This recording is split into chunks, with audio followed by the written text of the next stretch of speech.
Piper's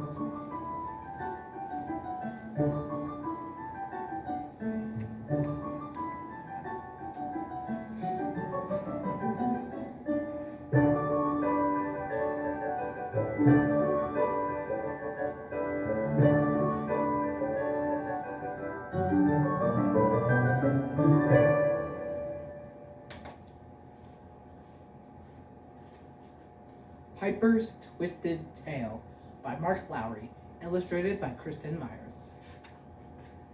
I'm off to the store, Piper's mom said one day. You stay right here and just quietly play. Uncle Sylvester is taking a nap, so stay out of trouble till I can get back. Mother, said Piper, I'll stay in the den and just watch TV. And he meant it, but then his hyperactivity hit like a train. All sorts of things popped into his brain. He called up a friend and asked if he'd come, but 6 mice showed up by the time he was done. String Cheese brought pizza, Cheese Ball brought the chips, and even one took turns diving into the dip. 4 quarters of football, basketball too, soccer and baseball, what didn't they do? They skied down the stair rails, skateboarded the hall. Poor Uncle Sylvester just slept through it all. They played and they munched and they played. Oh, what a terrible mess they all made. Then all of a sudden they heard a mouse van pull up to the house, and Piper's friends ran.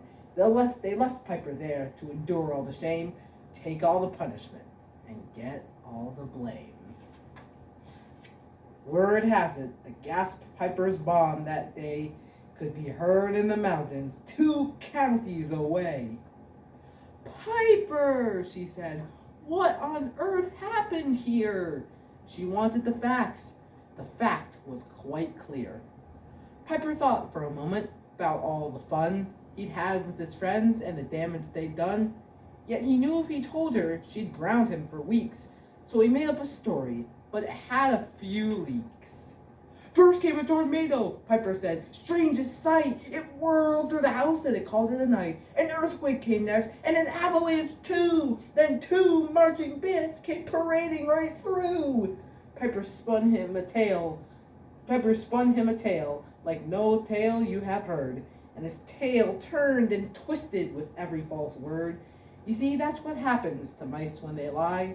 But Piper ignored it and simply replied, did I happen to mention that NASA dropped in to test a new rocket right here in our den? A circus came next, but what could I say? Have you ever tried shooing lions away?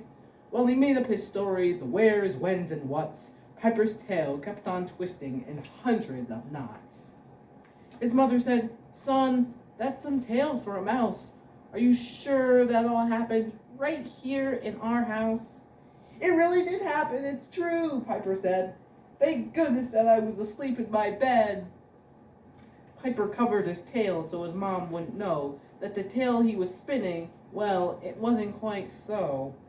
Now, son, she repeated, if you're sure that is all, then why are there skateboard tracks lining the hall? Why did I see your friends leaving from here? And why is there cheese dip on our chandelier? Piper started to sweat, and he turned a bright red. If only he'd told her the whole truth instead. His tail was in knots. He was sorry he'd lied, but only the truth could now get it untied. Piper knew that confessing was what he should do, and telling the truth was what God wanted him to do. So standing up tall, Piper laid out the facts and said he was sorry for his thoughtless acts. It took him 4 days to clean up all the mess, but he sure felt better once he had confessed. Yes, Piper learned that he should have obeyed his mom first, and lying will always just make matters worse. Now Piper can smile, for inside he feels great, and his tail are now perfectly straight.